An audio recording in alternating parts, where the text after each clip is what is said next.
So Vtube Studio has been out on Steam with webcam support for about a month now, and its popularity only seems to be increasing as the #1 Live2D modeling app. With that comes the question, what is it and how do I use it? Vtube Studio is a program that uses your voice and either a webcam or phone to animate a Live2D model, most commonly used by VTubers. Today I'm going to walk you through a surface level introduction on how to use the program with some of the base models it comes with. We're going to start with how to load a model. All you need to do is click on the icon in the top left hand corner, which will bring up a list of all the models that are currently registered in the program. You simply click on one, wait a few seconds, and ta-da, it's loaded up.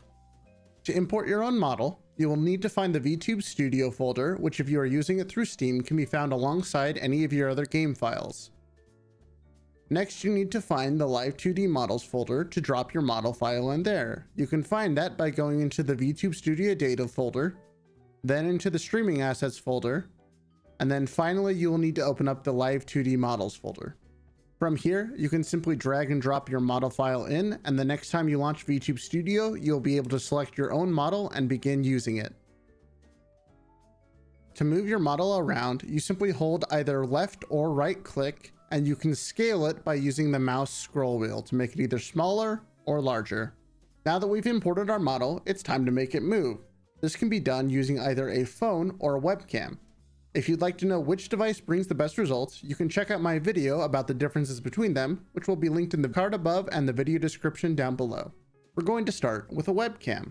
To do this, you will need to open Settings and then click on the camera icon. First, you will need to choose a camera that is already connected to your computer by clicking on Choose Camera. For this demonstration, I will be using a Logitech Brio. Now that you've selected your camera, it's time to choose your resolution. I would not recommend anything higher than 1920 by 1080, and in fact, you can get away with 1280 by 720 for most computers with minimal loss in performance. Next, you select your frame rate. Higher is always better. But if you find that Vtube Studio is a significant drain on your computer, you can get away with lower FPS. Anything below 30 might be a little choppy. Finally, you choose your color format. I have not seen a significant difference between these, and most webcams only seem to have one format to begin with. It's now time to select your tracking quality.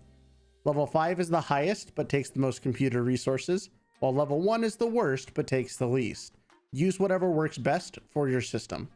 Now you simply click Camera On, and after a brief delay, you should see an animated face that moves in time with your avatar. If you close out your settings and everything's still moving, congratulations, you did it! You have a working avatar that's moving with your webcam.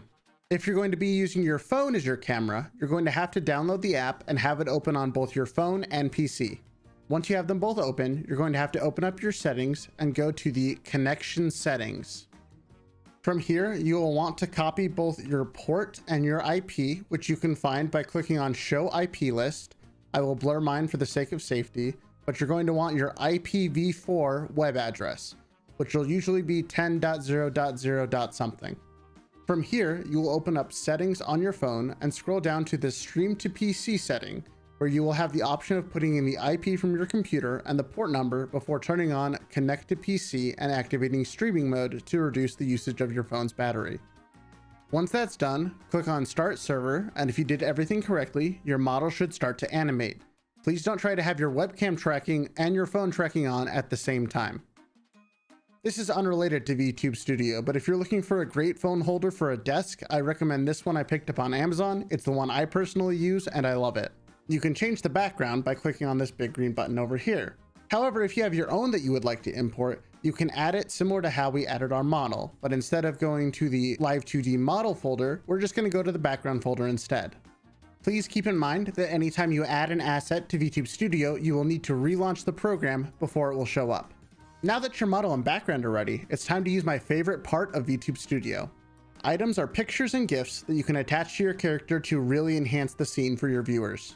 To access items, you're going to click on the small green circle with the star in it. This will bring up a list of all the items that come with Vtube Studio, and just like backgrounds and models, you can add more. To add an item to your scene, simply select it and that will bring up the item settings menu.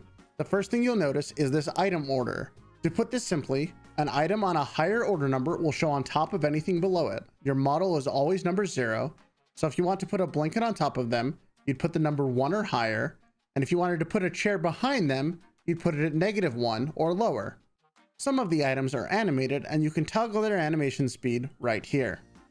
You can also choose whether you want to pin the item to your Live2D, which means that if you place it on your character, when your character moves, the item will move with it. And if you're feeling just a little silly, you can turn it into a sensor bar as well. For this demonstration, I'm going to pin this to my Live2D model. Once this item is on the scene, you can scale it in a way similar to how you scale your model, but your cursor must be over the item or else it will scale your model instead. Now, because I picked pin to Live2D model, when I drag the item on top of myself, when I move, it moves with me. If you double click on the item, it will lock itself to your model and will now scale with it. This only works with items that have been pinned to your model, not with objects that you've put in the background. Double clicking those just locks them in place and makes it so that they can't change size. If you no longer want an item to be on screen that you have pinned in place, you can click on this smaller yellow circle, which will unlock all of your items. From there, you can click and drag them to the bottom right corner where a small trash can will appear, and when you let go, they disappeared off your scene. To add any custom items, you will go to the items folder under streaming assets and add the PNG there. The larger yellow circle locks the position of your model, but lets it freely animate so that you don't accidentally move it out of a desirable position. The final feature I'm going to go over is the Selfie Cam, which is the smaller pink circle in the top left-hand corner.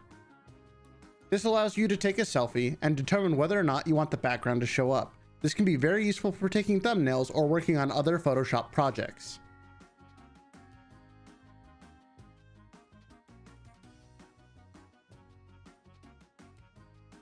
I know there are many settings that I did not go over, such as setting custom expressions, but the purpose of this video was to give you a very basic guide into getting started with the program. I hope that some of you found this helpful, and if you have any questions, please feel free to leave them in the comments below and let me know what else you'd like me to talk about. If you enjoyed this video, drop a like and consider joining our Discord where I'm usually available. Thank you for watching, and I'll see you all in the next video.